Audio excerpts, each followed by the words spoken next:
ಸದಾನಂದ ಬಾಬಾ ಅವರು ಇಲ್ಲಿ ಬಿಜಾಪುರ ಅಂತ ಇದಕ್ಕೆ ಕಿಣಿಗಿ ಡಾಕ್ಟ್ರ್ ಇದಕ್ಕೆ ಹೋಗ್ತಿದ್ರು ಅವ್ರ ಭಕ್ತರು ಅವರು ರಂಗಂಪೇಟೆ ಕಿಣಿಗಿ ಡಾಕ್ಟರ್ ಹತ್ರ ಹೋಗುವಾಗ ಇಲ್ಲಿ ನಾವು ನಮ್ಮ ತಂದೆಯವರು ಅಲ್ಲಿ ಒಂದು ಸ್ವಲ್ಪ ಬಾಬಾರಿಗೆ ನಿಲ್ಲಿಸಿ ನಮ್ಮ ಹೊಲ ಅದಿಲ್ಲಿ ಆ ಹೊಲದಾಗ ಕರ್ಕೊಂಡು ಹೋಗಿ ಅಲ್ಲಿ ಕೂಡಿಸಿ ಅವ್ರ ಸಲುವಾಗಿ ಒಂದು 4-5 ಜನ ಸಲುವಾಗಿ ಊಟ ತೆಗೆದುಕೊಂಡು ಹೋದ್ವಿ ಇಲ್ಲಿ ಅವ್ರಿಗೆ ಊಟ ಪ್ರಸಾದ ಮಾಡ್ಬೇಕಂತ ಹೇಳಕ್ಕಿರಿ ಅದನ್ನು ಅವ್ರು ಬಂದ ಸಮಯದಲ್ಲಿ ಇಡೀ ಊರ ಮಂದಿನೇ ಅಲ್ಲಿ ಸೇರಿದ್ರು ಎಲ್ಲರೂ ಬಾಬರ್ಗೆ ದರ್ಶನ ತೊಗೊಳ್ಳೋ ಸಲುವಾಗಿ ಆಯ್ತು ಬಾಬರ್ ಏನಂದ್ರೆ ಎಲ್ಲರಿಗೂ ಇದು ಪ್ರಸಾದ ಎಲ್ಲರಿಗೂ ಕೊಡ್ರಿ ಅಂತ ಹೇಳಿದ್ರು ಆ ಪ್ರಸಾದ ಏನೋ ಎಲ್ಲ ಇಡೀ ಊರ ಮಂದಿ ನೋಡ್ರು ಬಾಬರ್ ನೋಡಿ ಎಲ್ಲರಿಗೂ ಪ್ರಸಾದ ಎಲ್ಲರಿಗೂ ಇದಾಯಿತು ಅದೇನೋ ನಾವು ಒಯ್ದಿದ್ದೆ ಅನ್ನೋದು ಅಕ್ಷಯ ಪಾತ್ರೆ ಅಂದ್ರೆ ತಾವು 4 ಜನರಿಗೆ ಒಯ್ದಂಥ ಬುತ್ತಿಯನ್ನು ಅವತ್ತು ಸುಮಾರು ಊರಿನ ಎಲ್ಲರೂ ಊಟ ಮಾಡಿದ್ದು ಒಂದು ಪವಾಡ ಸರಿ ಅಂತ ನಿಮ್ಮ ಅಭಿಪ್ರಾಯ? ಪವಾಡನೇ ಸರಿ ಅದು ಮತ್ತು 4 ಜನರಿಗೆ ಆಗ ಬತ್ತಿ ಮತ್ತು 100 ಮಂದಿ 500 ಮಂದಿ ಉಂಡ್ರೆ ಪವಾಡನೇ ಇಲ್ಲ ಅದು.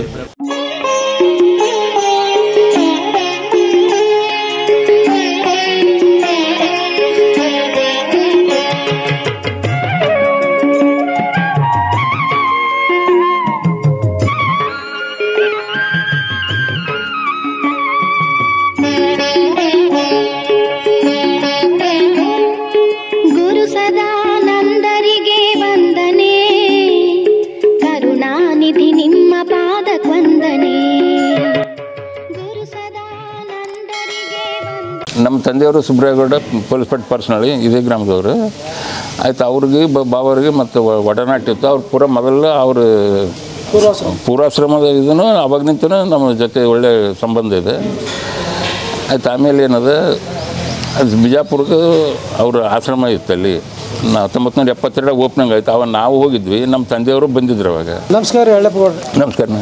ಸದಾನಂದ ಬಾಬಾವರನ್ನು ನೀವು ಬಾಲ್ಯದಲ್ಲಿ ನೋಡುತ್ತಾ ಬೆಳೆದವರು.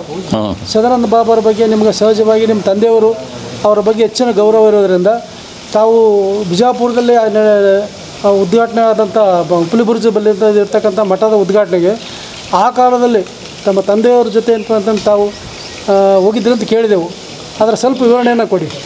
ಆಯ್ತು ಆತ ನಮ್ಮ ತಂದೆಯವ್ರ ಜೊತೆ ಕೂಡಿ 25 ಊರಿನ ಡೊಳ್ಳಿನ ಸೇವೆ ತಗೊಂಡು ಹೋಗಿ ಆ ಉದ್ಘಾಟನಾ ಕಾರ್ಯಕ್ರಮದಲ್ಲಿ ವಿಜೃಂಭಣೆಯಿಂದ ಎಲ್ಲ ನಮ್ಮ ಊರ ಜನ ಎಲ್ಲರೂ ಸೇರಿ ಪಾಲ್ಗೊಂಡಿಕ್ಕೆ ಉದ್ಘಾಟನೆ ಕಾರ್ಯಕ್ರಮ ಮಾಡಿದ್ವಿ. ಅವತ್ತಿನ ಉದ್ಘಾಟನೆಯಲ್ಲಿ ವಿಶೇಷವಾಗಿ ನಿಮ್ಗೆ ಅನಿಸಿದ್ದು ಏನು ಅನಿಸ್ತಾರೆ? ಅವತ್ತು ಏನಿಲ್ಲ ಬಿಡಿ ಜೊತೆಯವ್ರು ಬಂದರು, ದೊಡ್ಡ ಫಂಕ್ಷನ್ ಆಯಿತು. ಉಪರಾಷ್ಟ್ರಪತಿಯವ್ರು ಹೆಲಿಕಾಪ್ಟರ್ ಬಿಡಿ ಜೊತೆಯವರು ಉಪರಾಷ್ಟ್ರಪತಿ ಇದ್ರು ಆಗ ಸಮಯದಲ್ಲಿ.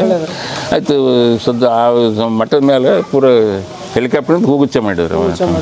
ಆ ಸಂದರ್ಭದಲ್ಲಿ ನೀವು ನೋಡ್ತಾ ಇದ್ದ ಅಲ್ಲಿಂದ ನೀವು ಬಿಜಾಪುರ ಮಠಕ್ಕೆ ಬಂದಿರಿ, ಸದಾ ಹೋಗ್ತಾ ಬರ್ತಿದ್ರಿ. ಸಹಜವಾಗಿ ಬಿಜಾಪುರದ ಮಠಕ್ಕೆ ಯಾರ್ಯಾರು ಬರ್ತಿದ್ರಿ? ನಿಮ್ಮ ಜೊತೆ ಯಾರ್ಯಾರು ಇರ್ತಿದ್ರು ಆ ಸಂದರ್ಭದಲ್ಲಿ? ನಮ್ಮ ಜೊತೆ ಹುಣಚಾಳ ಗೌಡ್ರು ಮುಕುಂದ ಹಂಚಾಟಿ ಅವ್ರು, ಮುಕುಂದ ಹಂಚಾಟಿ, ಯಾಳಗಿ ಸರ್, ಇಲ್ಲಿ ರಂಗಂಪೇಟೆ ನಮ್ಮ ಪಕ್ಕದಲ್ಲೇ ಕಿಣಿಗಿ ಡಾಕ್ಟ್ರ್ ಅಂತ ಹೇಳ್ತಾರೆ ಅವರೊಬ್ಬರು ಮತ್ತು ಇವ್ರು ನಮಗೆ ಗುರ್ತಿದ್ದರು. ಉಳ್ಕೆ ಸಾಕಷ್ಟು ಜನ ಇರ್ತಾರೆ ಅಲ್ಲೇ, ಸಾಕಷ್ಟು ಜನ. ವಜ್ರಕರ್ ಒಬ್ಬರು, ಬಸವನ ಬಾಗೇವಾಡಿ ಡಾಕ್ಟರ್ ವಜ್ರಕರ್ ಅವರು. ಸದಾನಂದ ಬಾಬಾ ಮಹಾರಾಜರ ಬಗ್ಗೆ ಸಹಜವಾಗಿ ನಿಮಗೆ ಮತ್ತು ನಿಮ್ಮ ತಂದೆಯವರಿಗೆ ಗೌರವ ಭಾವನೆ ಮೊದಲಿಂದಿತ್ತು. ಅದು ನಾವು ಕೂಡ ನೋಡಿದ್ದೇವೆ.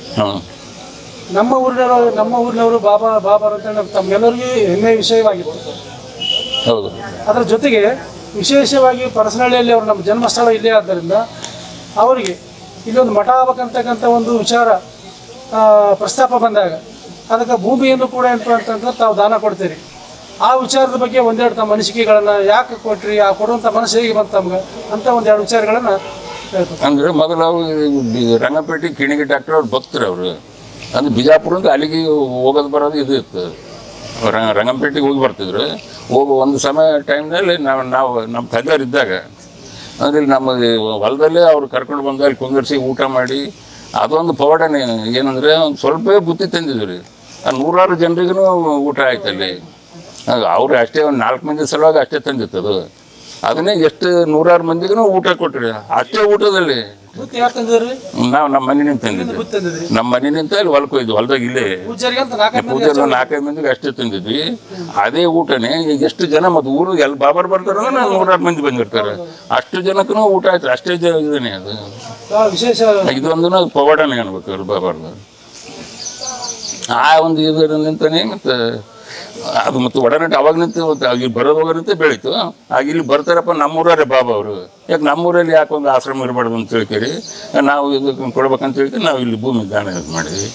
ಭಾಳ ಇವತ್ತು ಈ ಮಠ ವಿಶೇಷವಾಗಿ ಸದಾನಂದ ಬಾಬಾ ಮಹಾರಾಜರ ಮಠ ಇಂಥ ಒಂದು ಮುಖ್ಯ ರಸ್ತೆಯಲ್ಲಿ ಸುರಪೂರು ಹುನಗುಂದ ಮುಖ್ಯ ರಸ್ತೆಯಲ್ಲಿ ಈ ರಸ್ತೆಯಲ್ಲಿ ಪಕ್ಕದಲ್ಲೇ ಇತ್ತು ಅದರಿಂದ ವಿಶೇಷ ಸಾಕಷ್ಟು ಮೌಲ್ಯ ಉಳಿತಕ್ಕಂಥ ಜಾಗವನ್ನು ಕೇವಲ ಸುಬ್ರಾಯಗೌಡರು ಮತ್ತು ಅವರ ಪುತ್ರರು ಭಕ್ತಿ ಮತ್ತು ಏನಂತ ಗೌರವ ಭಾವನೆ ಇರೋ ಕಾರಣಕ್ಕಾಗಿ ಏನಂತ ಯಾವುದೇ ಸ್ವಾರ್ಥವಿಲ್ಲದ ನಿಸ್ವಾರ್ಥದಿಂದ ಅವರು ಏನಂತಂದ್ರೆ ಭೂಮಿಯನ್ನು ಏನಪ್ಪ ಅಂತಂದರೆ ನಮ್ಮೂರಿನವರು ನಮ್ಮ ಸದಾನಂದ ಬಾಬಾ ಮಹಾರಾಜರ ಕಾರಣಕ್ಕಾಗಿ ಭೂಮಿಯನ್ನು ಅವರು ಇಲ್ಲಿ ದಾನವನ್ನು ಕೊಟ್ಟಿದ್ದಾರೆ.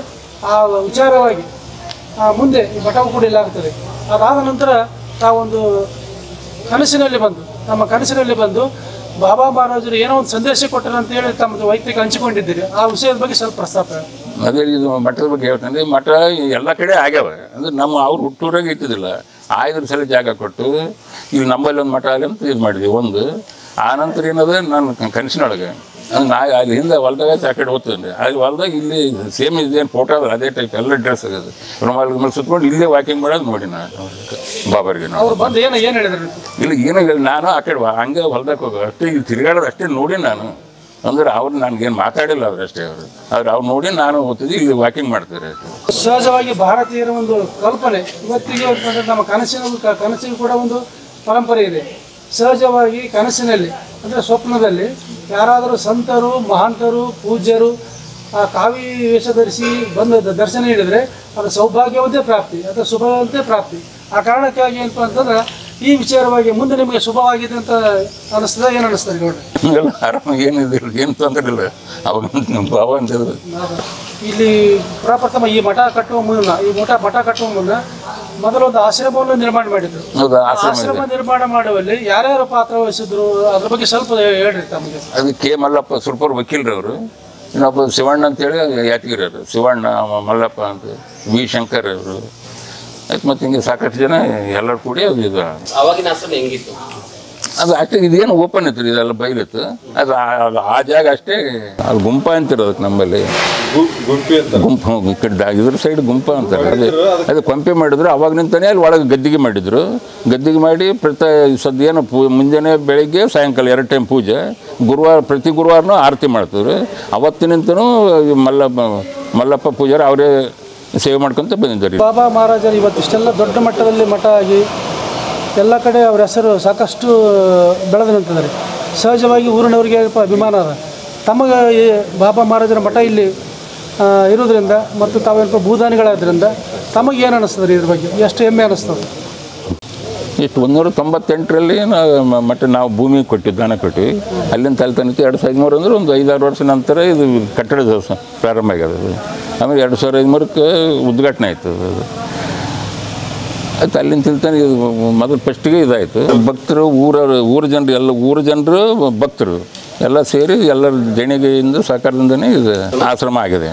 ನಮ್ದು ಏನಿದ್ರೆ ಮೊದಲ ಶೇಂಗಾ ಸೂರ್ಯಪಾನ ಬೆಳಿತಿದ್ವಿ ನಾವಿಲ್ಲಿ. ನಮ್ದೇನು ಮಾರ್ಕೆಟ್ ಏನದ ಬಿಜಾಪುರ ಇತ್ತು. ಅಲ್ಲಿ ನಾವು ಪ್ರತಿ ಯಾವಾಗ ತಿಂಗಳಿಗೊಮ್ಮೆ ಓದ್ತಿದ್ವಿ. ಇದು ಅಂದ್ರೆ ಬಾಬರ ಸಲ ಕనుక ಪ್ರತಿ ಗುರುವಾರನೂ ಭಾಳ ಸಾಕಷ್ಟು ಸಲ ಹೋಗಿ ಅವ್ರ ಬಳಿ ಅದು ಎಲ್ಲ ಇದ್ರಲ್ಲಿ ಪಾಲ್ಗೊಂಡಿವಿ. ನಾವು ಹೋದ ಸಲ ಒಂದು 2-3 ದಿನ ಅನ್ಕ ನಾವು ಬಿಡ್ತಿದ್ದೇ ಇಲ್ಲ ಒಟ್ಟೆ. ಅವರು ಬೆಳಗ್ಗೆ ಸಾಯಂಕಾಲ ಓದ್ತು ಅಂತ ಬೆಳಗ್ಗೆ ಹೋಗಂತ ಹೇಳೋರು. ಬೆಳಗ್ಗೆ ಎದ್ದಕ್ಕೆ ಮತ್ತೆ ಓದ್ತು ಅಂತ ಹೇಳೋಣ, ಮತ್ತು ಸಾಯಂಕಾಲ ಅಂತ ಹೇಳೋರು.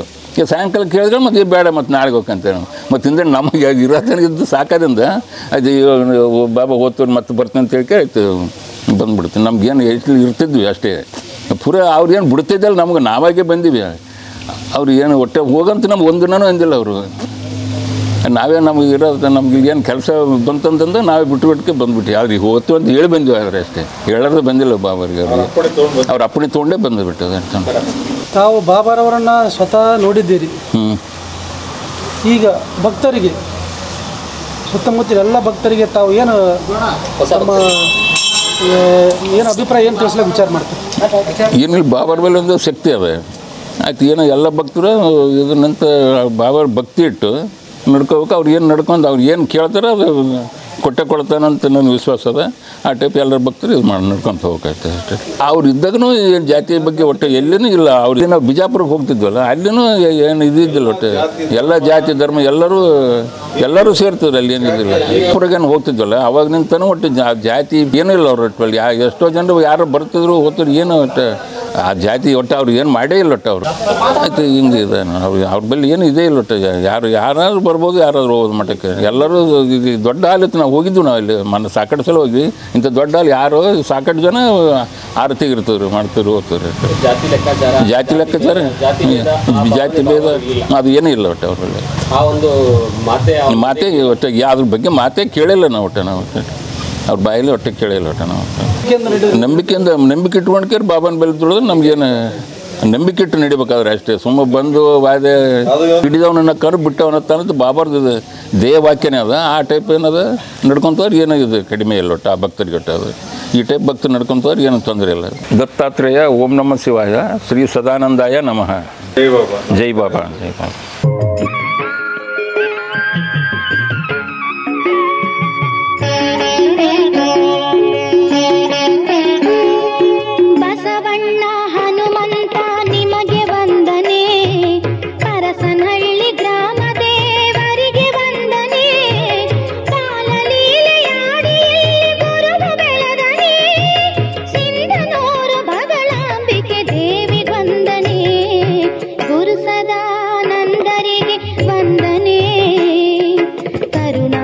ನಿಮ್ಮ ಪಾದ ಕೊಂದನೆ.